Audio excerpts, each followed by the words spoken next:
Hey, Ryan, thanks for joining us today on the Homeless Left, being back with us for our My pleasure. conversation today. How's everything going in your neck of the woods? As always, ups and downs. I definitely think that at this moment in the kind of ongoing information game that's being played, I definitely think that I'm seeing a lot of dark moments and bad things happening. But I'm feeling very positive about the fact that I recognize that more people seem to be questioning, kind of a long held, I would argue incorrect beliefs that I've ever seen.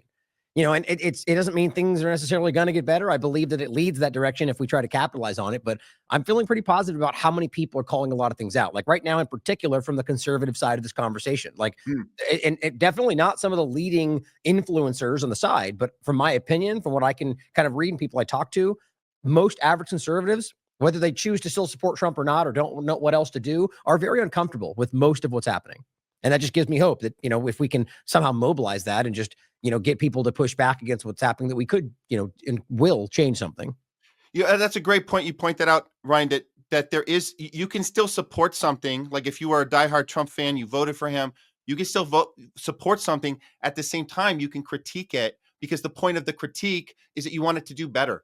And that's something that the left never figured out, or they've lost that ability. They don't want to give any critique because if you give a critique, they look at a critique as you're chipping away at the dam and it's going to break, and you can't do that because we got to keep it together. So it's like this becomes this glass house, or this whatever the analogy is. They want to keep critique away, and if you are guilty of critique, then F you, get the hell out of here. We're all about protecting this thing. They can do no wrong, and we like seeing that on the right. We like seeing them say our this hero worship thing. It's look, we want you to do better, but look at all these things you've gotten wrong. This is not what I voted for. And we Right, like right, seeing right, that. We want that to be inspired people on the left to do the same thing. And I think you're right. right. We are moving ahead to be able to have those skills back, human skills, basic skills of questioning things. It's good to see It is, for it is. sure. But I would say though that I personally I think it's it's very easy to fall into the kind of the left and the right, and there are very clear generalizations. Like let's be clear. There's easy ways to Sure. say that that's kind of something we see in that general field.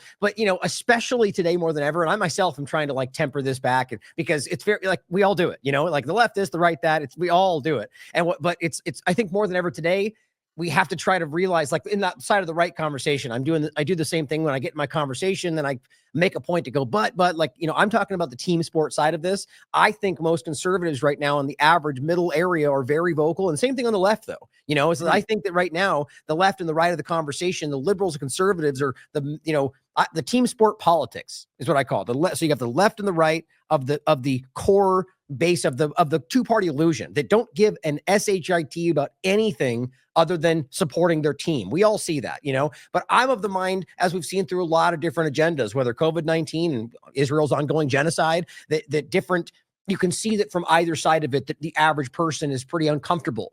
But it's the lesser of evils game. They still, at the end of the day, go, well, I don't know what else to do. I know voting's important, which, I disagree in a large sense about whether that's the case today. It always should be, but I think we've been manipulated. But my point in saying all that is that I think it's very important that we recognize that I think the average person is waking up in a way we've never seen, and that they're constantly forcing this false impression of the majority through, where else do we look to see the majority? It's only the corporate media. That's it. That's the only place we can get some kind of impression of that. And I don't think it's ever been true, And Mhm. so right now they're desperately trying to keep us on this idea that just like with COVID, that everyone thinks this and you're the only crazy one. And we know now that wasn't true. So I think that's important for us all to think about, because if we only focus on what they're showing us, I don't think we'll ever really change anything. Yeah, agreed, 100%.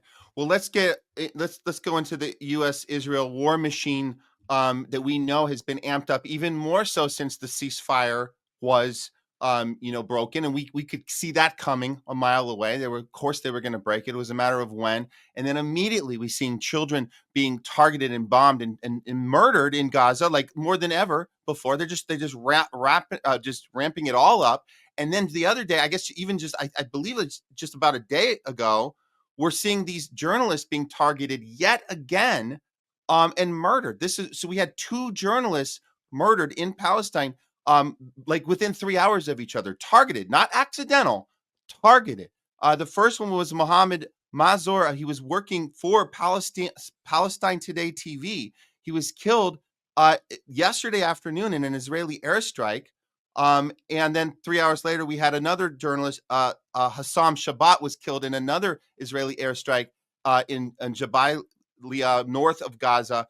Both of these were remarkable people that were doing the work that we all champion, because it's the stuff on the ground. So we're able to see it here and telling the real stories. They've been doing it this entire way, and now they're dead. And this is so tragic. I'm just gonna, so if people didn't hear about this, I'm just gonna throw up a couple of these. And this is hard to watch, but this is the first journalist being killed, the Palestine TV Today, Mohammed Mansour. This is what happened to him. يا حبيبي يا حمور حسبي الله ونعم الوكيل حسبي الله ونعم الوكيل يما الله خيرت علي خيرت علي لا سيبه حبيبي يما حبيبي والله يما ما نصدق والله ما نصدق ابو وين يا حبيبي يا حمود والله يا من يمتصر والله And you can see he's wearing the press gear, which we always would assume is something that should protect you, at least not be something of a target of bullseye on your back, which apparently it is today. Wearing a press outfit says, hey, I have a bullseye on my back. Please eliminate me so I can't do my job. And then you can be protected. And the same thing happened. I believe that the next, Hassam Shabbat, 3 hours later, was murdered. And he also had his press gear on. And here's what happened to him. إهداف للزميل الصحفي حسام شبات. هذه سيارته. حسام الآن.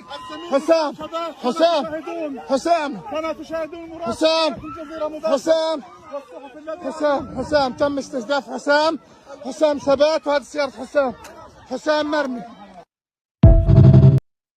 This is it's so tragic, Ryan, to see this happen. And just so people can see, this is the young, he's a 23-year-old journalist. Mm-hmm. He was out there doing the coverage on his own hometown as it's being annihilated. The last 17 months, when the ceasefire happened, we saw him put out a tweet that said, hey, this is good. We're heading in this direction. And I know you understood. Obviously, you knew this, Ryan, and we were skeptical. I mean, we were hopeful, but skeptical that all the celebrating that happened during that ceasefire was going to be short-lived. And then what do you know? It gets broken, and he's immediately killed. And it's so sad, Ryan, seeing this. Is this something, do you think, is getting more people's attention now? Because maybe they weren't paying attention before, but we're trying to get this information out and show that this is not, these two journalists were not killed accidentally. They're being targeted. They have press on their body, and they're being targeted and murdered so they can't do their job, and the Israel machine gets protected. I'm so mad watching this. Ryan, what is your take watching all this? What is this? Are we able to get this out to people? Do they care that this is happening? Yeah, it's one of the hardest things I've ever had to cover doing this for a long time. And it's not necessarily the graphic nature, which is difficult. It's not necessarily the just almost gleeful murder taking place, which is terrible.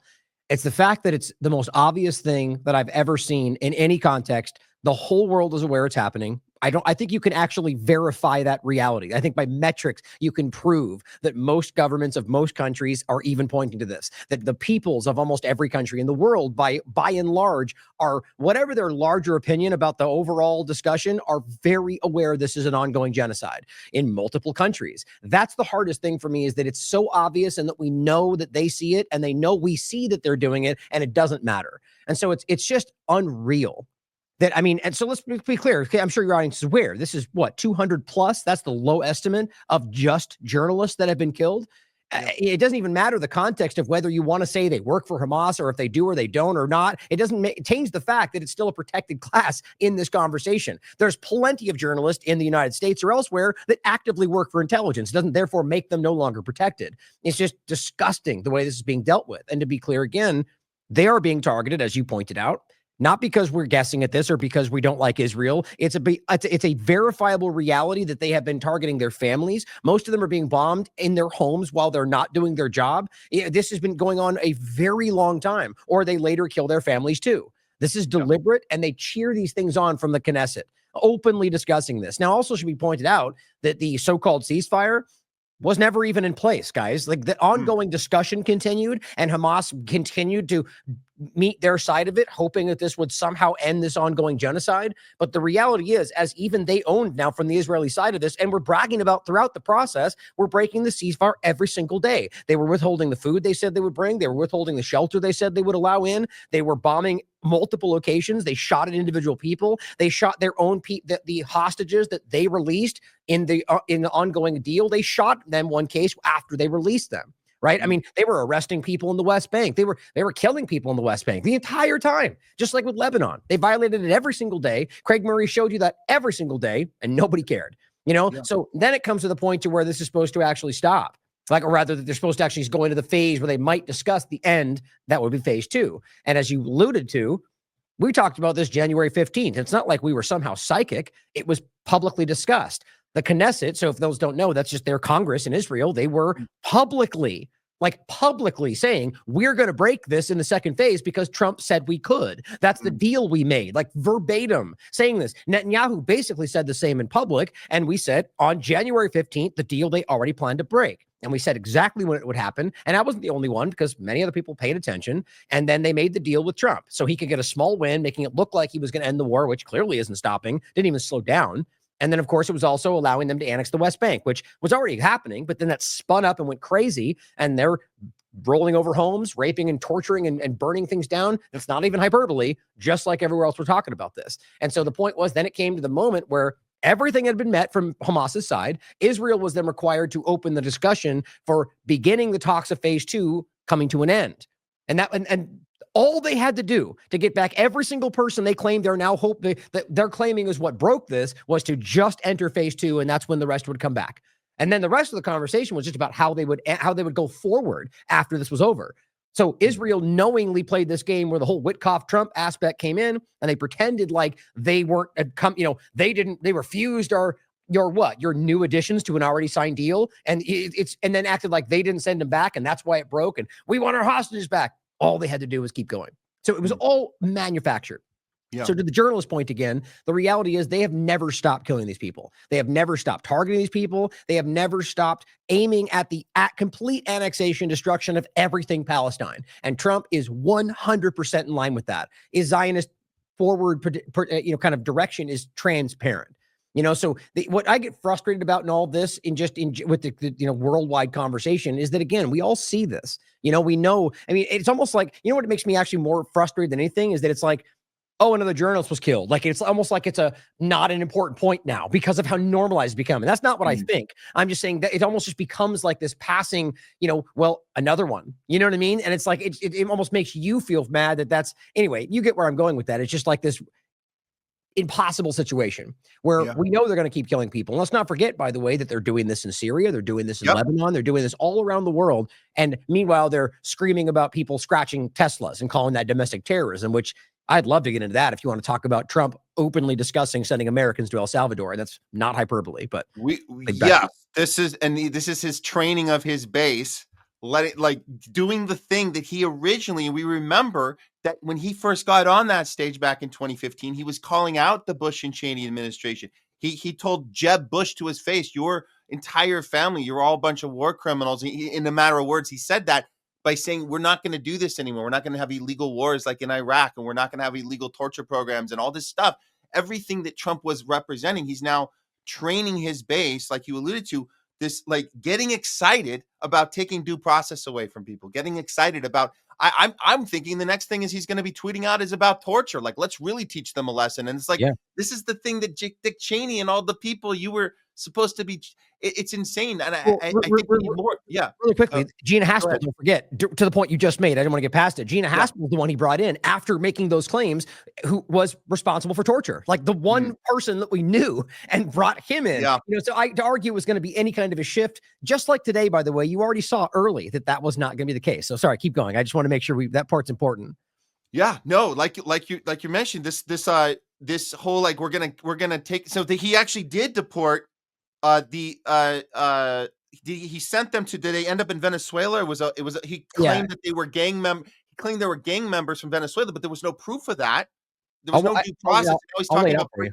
Go ahead. Yeah, no, I'll lay it out for you. It's basically what happened was, and this is on the heels of Khalil, right? So already had a situation, and let me say this first for people that may not know this or may dispute this. It is a verifiable reality that in this country, and arguably, if you understand that these are the Constitution are simply outlining inherent God-given rights, that's what it was. Whether or not they ever wrote that down, they were simply outlining what were inherent God-given rights for humans, right? That's legitimately the argument here. And then going forward, and if you read the 5th, the 14th Amendment, it says any person, and goes on. Like, it doesn't say only Americans. It says any person, and it talks about search and seizure, it's not just unique to one dynamic. So the point would be that illegal aliens that even the Supreme Court has roundly upheld also have constitutional rights. That's the reality, guys. And even Scalia, a Republican, and I think 93, I think it was Reno versus Flores, said in particular in deportation cases that yes, they do have rights. And so the point is, especially Khalil, who is a green card holder, absolutely, but they didn't give any due process. Right. So this is just an incremental step. Okay. Then you had this discussion about the ongoing overlap of the Venezuelan conversation, which, don't forget, was a very, very dishonest, propagandized conversation from Aurora, where they were, a lot of lies were flying around about the buildings that they were taking over. It was Venezuelan gangs. What I can prove, and this is not to say that everything they said was false, but what I know we can prove, there's a lot of unproven claims, were that, yes, there was a lot of Venezuelan activity, gang activity in that area. That's been public for a very long time. There's a lot of gang activity, a lot of places in this country. The point was that there was not necessarily evidence that they were overtaking these buildings and it was their fault. There was presence there, yes, but even the Republicans in that state were saying that's not accurate. These buildings were being shut down for other reasons. So maybe there's more truth to it or not. The point is that it was used, in my opinion. And that's interesting to think about where this then went to, right? And all the different Trump interest in Venezuela, Elon Musk's weird focus on it for a minute. There's a lot of weird overlap here. Now, then after Khalil, they went after these people for very clear reasons. Oh, don't forget, by the way, that Khalil was personally handpicked by the Batar US group, which is a Zionist organization that ties back to the most radical parts of Zionism. And they were giving pagers to everybody, threatening them with bombs. And the point was they were screaming about this, going, Trump, Rubio, Pine Bondi, tagging them in Twitter every day, multiple times a day. Khalil is the one. Go after Khalil. Go after Khalil. Don't forget, they had people that were arrested for actual violence who were right there with them. Not in the sense of the exact alongside Khalil, but with the protest discussion. Because the point is, he didn't have any evidence. There is zero evidence that anything they said about him is true other than he was at those protests and was the mediator for everybody. Go ahead. If he was targeted and the guy they handpicked to do this, why you think they would target somebody that they could get some sort of like physical altercation or something? And they had those too. Why would they choose him? That's the point. There's no.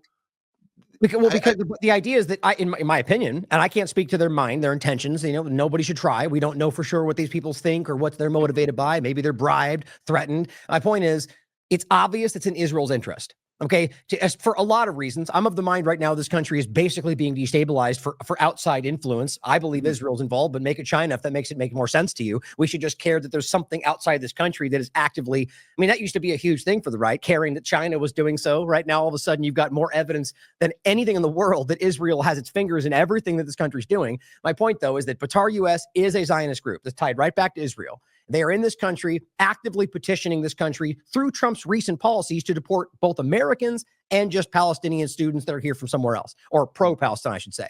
Now, why they went after him, in my opinion, is because he is a perfect example. He's somebody who was never covering his face. Why? Because he was out there front and center. He was the chosen mediator for all sides. They dishonestly make that claim to say that he represented this group because they claim they posted something about ending Western civilization. By the way, it was a screenshot. We still can't even prove that's even what it said on the post. Even if it did, the point is he didn't say that. It's just so abstract. But so they went after him because you could see his face.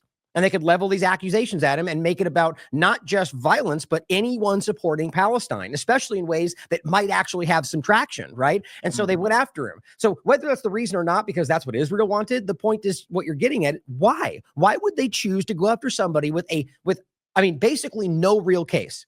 And they even admitted he didn't even break the law. It was about ideology. They said that publicly. That was what he was saying. National security, support for terrorism. None of those things you can even prove, let alone even if that claim was true. The idea is that's still free speech. Do we live in a country now where we're not allowed to have ideological? I mean, let's be clear. Material support for any terrorist organization under current law is a crime. Not saying I support something. That's technically not a crime. But on top of that, they're calling it a terrorist organization because they decide to. It's not a terrorist organization. Palestine, understand. He's never once in any context said, I support Hamas. Maybe he does, but this is why due process exists. All right. So that's them. They got him out of the way. Right. And so that's still ongoing. I'm not even sure whether he's technically been deported or not. Like, it's so weird and alarming how fuzzy that conversation is. Now, on the heels of that, this is where it gets so alarming. They claim the Tren de Aragua is the Venezuelan gang, right? Yep. And so they could have just right now, and this has even been proven by Tom Homan's actions after the back and forth with the court.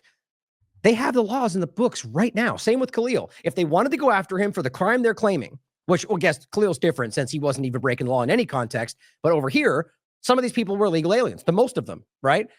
There's already laws in the books. They could have easily they don't need to claim that they're terrorists or gang members. They're here illegally. Deport them. Like, what's the issue there? So instead, they declared the group a terrorist organization, then scooped up everybody, over 200, 137 of which went to El Salvador, arrested those people based on nothing, no due process. Even Tom Homan tried to pretend there was some level of due process. Trump publicly said, when challenged, that we didn't need to do that because the law says we don't, and he's wrong, right? But so they scooped him up, many of which just had tattoos that were similar to what they claimed were these people that just had the right color skin, and they got dumped in El Salvador. Now, what's important here is that even illegal aliens obviously still have the right to due process. That's a proven reality, guys, and they didn't care about that. That's why they went with the terrorist designation, hoping that would give them some level of precedent, because there has been examples in the past of deportation of terrorists, but in way different contexts, of where there's crimes being committed, not just being here, right? Now, obviously, if they're an illegal alien, yes, that should be addressed.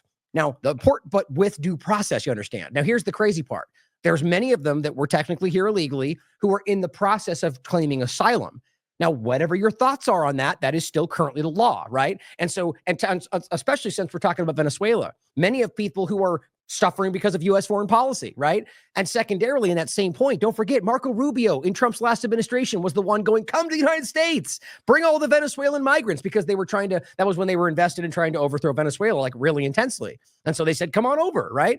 Some of them are in that conversation. So they came and they're in the process of trying to gain asylum, and they got scooped up and left, right? Or dumped in El Salvador. But the one important one, and this is the most important part, because I think there's more than just this one, but you can prove this. There's an affidavit that was been introduced to court, was somebody who was here, claimed asylum, was given asylum. That already happened. So he is here legally. And even more so, apparently got a tattoo in some Dallas place, like 22 years old. His mom said he got it at some shop, didn't know what it was. Apparently it's not even the same tattoo. It just looks like it. And he's in El Salvador right now. That's terrifying. His mom is trying to find out where he is. The lawyers can't even get in contact with him. And he was technically here legally. And so they've now had to admit that most of them had no criminal record. The only thing was being here illegally. And yes, that is a crime. But are we going to pretend like that crime is enough to send people to a country they've never been to, and more so to a concentration camp? Now, let's be real. Look up the definition. That's what this is. And they're proud of it. There's no outside areas. They're forced labor. They have a tiny little thing for sun in the wall. And if they are lucky enough to, and this is all reported publicly by Bukele and their reports about this location, if they're lucky enough to get a hearing, it's hundreds of people in one room with one small thing. And the point is, apparently it's like almost impossible for people to ever come out of this place.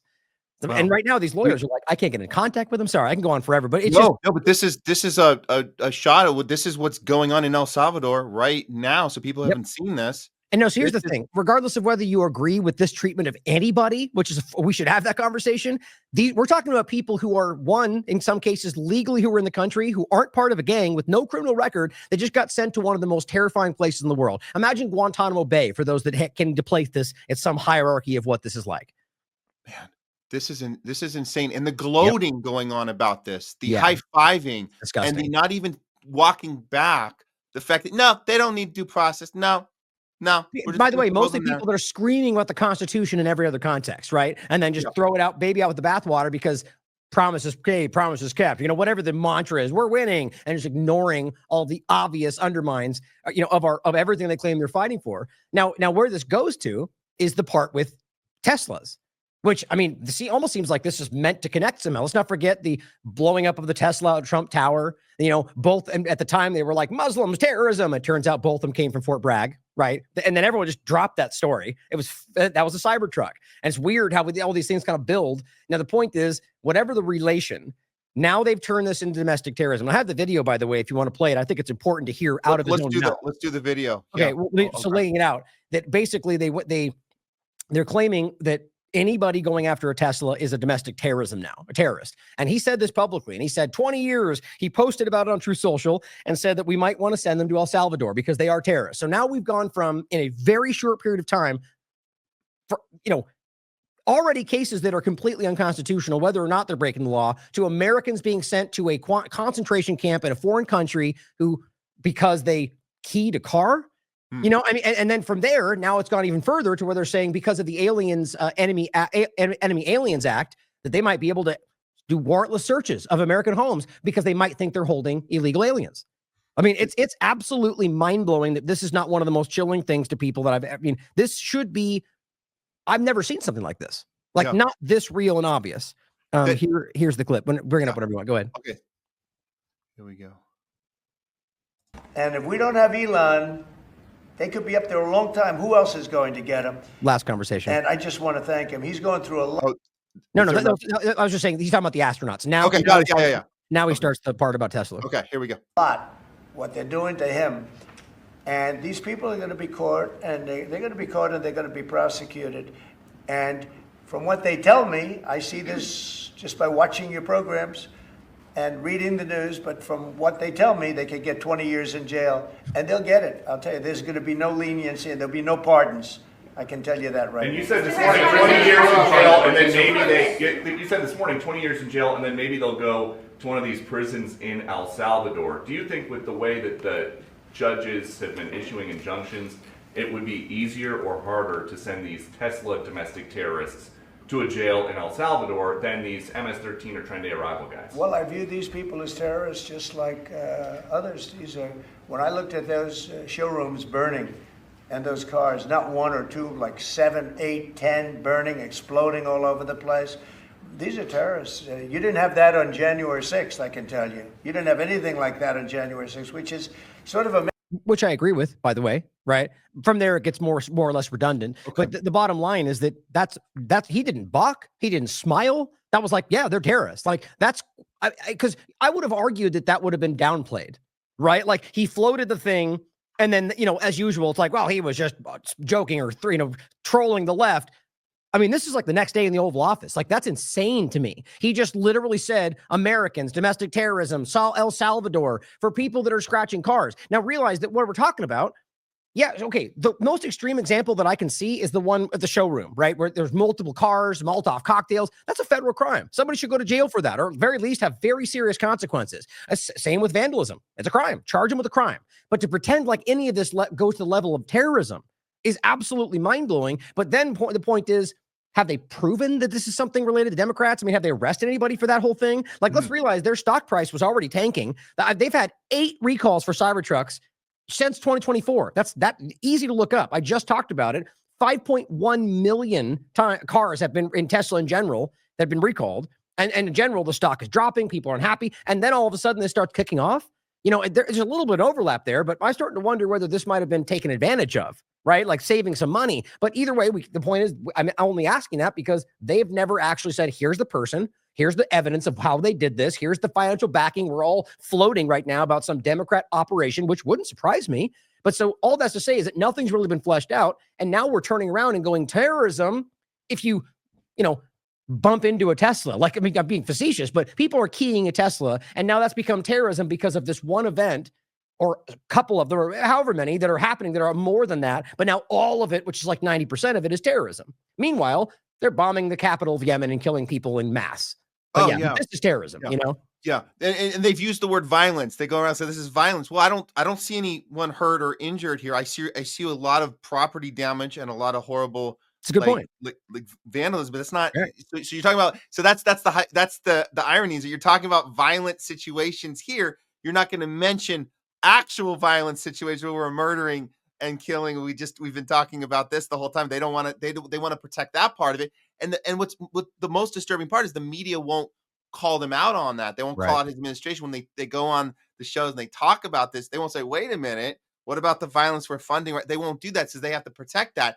And it kind of makes me think, Ryan, that that there was something as far as they were accurate. The Democrats were accurate when they were afraid that when Trump got through all of the judicial problems, all the felonies, he got into office, they were petrified. They're like, now he's gonna do the same thing to his enemies that we did to him. Basically, like, oh, what was that? What was why are you afraid? What are you afraid of? Well, the guy doesn't have any principle, just like you don't have any principle. So neither side has principle. And so when he gets in office, he says, you know what? I'll go ahead and bring up January 6th, and I'll use it as my talking point to say, here's how we behave here in America. We lock up American citizens. It's what we do. We do no due process. We're smug about it. You did it to my January 6th. I'm going to do it to you. And then we're just going to be a big country with no rules, no principles, nothing in place as far as how we treat people. And it's so disgusting, right? Because you would hope that we could say, like, together, we can come together and say, we don't behave like this, no matter who you are. We don't lock you up. We give everybody a right for due process. We don't just call you a domestic terrorist because we feel like it, but he's not going to do that. And the problem is the left's not going to, and I don't mean to put it all in one category, but the people pushing back are not going to make the accurate point because they're also guilty of not having principle when it was time to lock up all the MAGAs and throw away the key. So this is where we are. We can't have a real discussion about what's right and wrong for a democracy, a functioning democracy, which we clearly don't have anymore in this country. Yeah, well, I mean, I think the important point to make is, I mean, I'm of the mind that most average people are, but what I think we're highlighting is the left-right paradigm back and forth. I see it as one thing. Right. I don't think every Pelosi and every Lindsey Graham is very much aware of that. I think they're all being played in their own way too, but, made to think that they're the highest part of the pyramid when they're just being manipulated by everybody else. But at the end of the day, though, they all have one very clear or multiple clear agendas that are all in unison. So when you look at that back and forth, that to me, that doesn't show.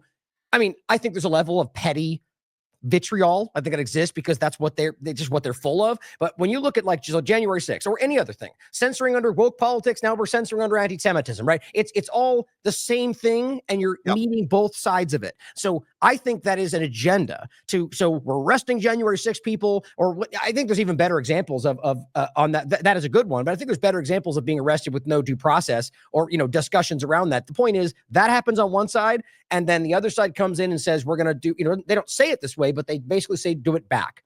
Right. Or a smaller example would be January 6th was an insurrection. Now, every time any Democrat goes into a building, it's like insurrection. And they're not even being funny about it. Like they're like holding the line saying insurrection, and where they're protesting in that building.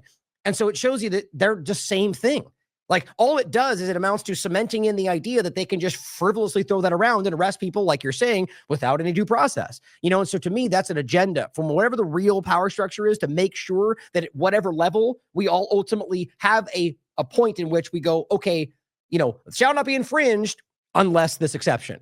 So that exception that applies to everybody all the time, and all it does is give your power structure ability to go after any American for any reason under that exception. And they just know how to frame it the right way in the right moment. You know what I mean? It's so very clear to me. So we just need to recognize that this is the same, whether it's technocracy or whatever it is, it's the people in power increasing their control over our lives while we all battle back and forth about wedge issues that they don't care about. You know what I mean? Like the real core of it. So one day we're going to wake up and it won't be any ability to fight back. Like I think that's already happening. I think they're slowly pulling the mask back, like we're seeing with. It's not just Trump. It's not left or right, in my opinion. Biden led to this point. So whoever was here, I think this will be happening. But they're slow, like we're talking about right now, like free speech, like searches and seizures. They're literally opening the door to whether things that shall not be infringed suddenly go, except when this happens, except national security, except terrorism. And the very people that would normally be the most to push back on it are going, I agree, because bad Muslims or whatever it is. It's unnerving.